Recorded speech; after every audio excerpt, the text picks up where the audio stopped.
big talk has been about Bryce Underwood, but you've got a 5-star freshman in your room as well with Andrew Babalola. Just what you've seen from him so far. Yeah, he's gonna be just fine. He's gonna be just fine. So, you know, he's he's incredibly smart. Obviously, incredibly gifted and talented, player as well. So, there's always some growing pains as being a freshman left tackle when you kind of get your first experiences going against Derek Moore and TJ Guy and Tom Nichols, the elite edges that we have. But I've been very impressed with not only him, but really all three of the freshmen we have currently on campus have exceeded our expectations so far of where they would be at this point. Especially when you sometimes have to remind yourself like these kids should be going to AP English in fourth period, not at a Michigan football practice.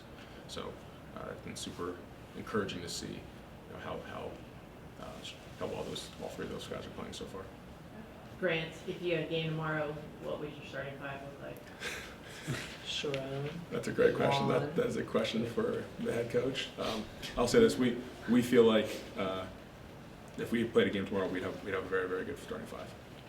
And I think what I'm happy is I think there's 6, 7, 8 guys who you could make an argument should be in that starting five. So that's where we want to be. Is that you need to have 8, 9, 10 guys you feel comfortable starting, but we still have 2 more weeks of spring ball, so we'll see where it comes out at the end of spring.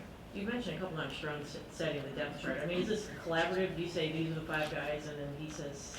Yeah, I mean, like anything, the head coach is always going to have the final say on anything in the program.